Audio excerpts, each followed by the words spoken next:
Could you please explain to me what role the MOL Group today is performing within the energy industry of Hungary and also adjacent countries? MOL is an oil and gas company primarily active in the Central Eastern European region and in the former Soviet Union. It has two main businesses, oil and gas related. The oil-related business is vertically integrated and covers from exploration and production through refining, marketing, and fuel stations. In the gas business, we started our career 15 years ago as the vertically integrated state-owned gas company of Hungary. And through our successive stages, the company was privatized and unbundled. At the first stage, the local distributor supply companies were unbundled from MOL and sold to Gaz de France, E.ON, Eni, and other strategic investors. And then the company was listed in the Budapest Stock Exchange and later on the Warsaw Stock Exchange as well.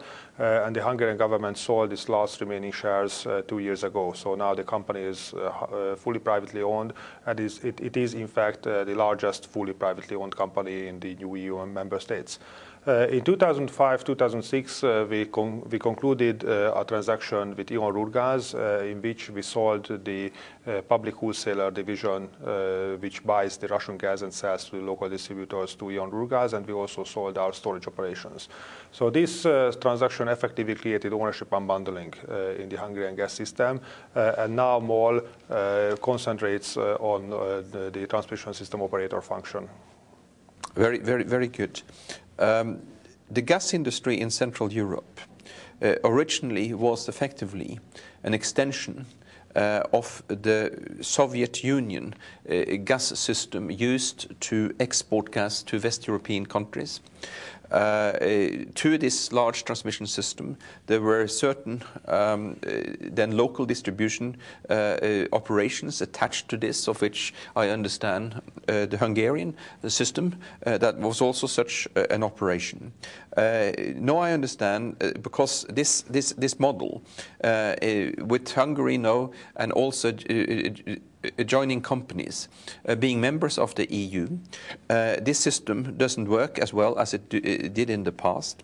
And it's my understanding that a single unbundled gas transmission company is in the process of being formed in Central Europe, New Europe Transmission System. Could you please explain, what this company is going to, how it's going to be owned, who's going to be behind this company, and what the function of this company will be in the future? The most serious problem in the Central Eastern European gas system is the segmentation of the national markets due to infrastructure bottlenecks. The entire gas infrastructure in the region was designed to ship large quantities of Russian gas from east to west. So whereas there is a very strong pipeline infrastructure running from Belarus through Poland to Germany, east to west, Ukraine through Slovakia to Austria, east to west, and so on. There is very little north-south interconnectivity which would enable the region to function as a true regional market. So there is no pipeline infrastructure at all between Slovakia and Hungary, between Poland and Slovakia, between Poland and the Czech Republic, and so on. And that effectively means that the Central Eastern European countries are separated from each other. There are no regional gas trading flows, and in case of an emergency, no gas system can react to a problem of another. To tackle these problems, MOL has launched an initiative to establish a single transmission system operator company, which is called NETS, New Europe Transmission System, which would set up a gas transmission system operator in the Southeast European region from Austria to Bulgaria. The combined size of the NETS system would be comparable to the Italian or the French gas pipeline infrastructure, so this would be one of the biggest gas transmission systems in Europe. The idea behind NETS is that setting up a separate unbundled transmission system operator company would create a more efficient market, and also a separate company would have the capital base and the financial resources to finance massive infrastructure projects. We have a series of new interconnection pipelines in mind, and we are confident that such a corporate structure will be able to provide the financial needs for such investments. Very good. There are already certain initiatives for new gas import pipelines, in the region. And the question that immediately springs to mind: how will the Nabucco project interface with this new initiative? The Nabucco project is currently a consortium of 5+1 members. The 5 members are the national transmission system operator companies along the route of the Nabucco pipeline from Turkey to Austria. And the +1 is RWE, the German utility company, which recently joined Nabucco as a new strategic partner. Now, every EU member along the route of the Nabucco pipeline is invited to the NETS initiative. So Bulgaria, Romania, and Austria is also invited. Of course, it will be their decision whether they join or not. But if all of them join the NETS initiative, then the structure we have in mind is that the NETS will be established as a holding company. So we would establish a holding company which would own the shares of the transmission system operators, and the original owners of the transmission system operators, some of them are private, some of them are state-owned, would receive shares in the holding based on the asset values of their transmission system operator compared to the entire system. So for example, in Romania, the Transgaz, the Romanian national transmission system operator, is 90% owned by the Romanian government. If they agree to establish the NETS company, then they will own some percentage of the NETS company.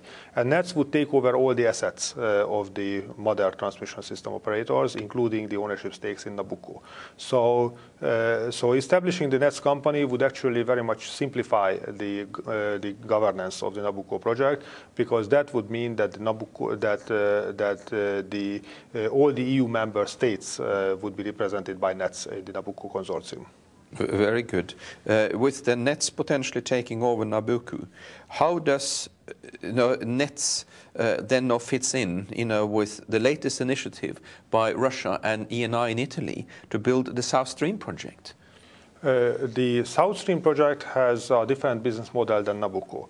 Whereas Nabucco has a unified business model. So we have a company called Nabucco International, which is headquartered in Vienna. And as partners of the Nabucco consortium, we own a stake in the Nabucco International, just like all the other partners. But the entire business preparatory work is conducted by Nabucco International. So they conclude the feasibility studies. They negotiate with the various potential financiers, suppliers, and so on. And Nabucco is very consciously designed in a way to have a one-stop shop business model. So in this case, Nabucco can be very smoothly integrated into the NETS concept. On the other hand, in the South Stream initiative, currently we have a series of bilateral agreements. An agreement between Gazprom and ENI, an agreement between Gazprom and the Bulgarian government, an agreement between Gazprom and the Serbian government, and an agreement between Gazprom and the Hungarian government. So, for example, for the Hungarian part, the agreement was concluded between the Hungarian government, which is a different entity than MOL. We are no longer a state-owned company. Yes. And the Hungarian government very explicitly stated that the Hungarian part will be operated by a joint venture between Gazprom and the Hungarian government, not by MOL.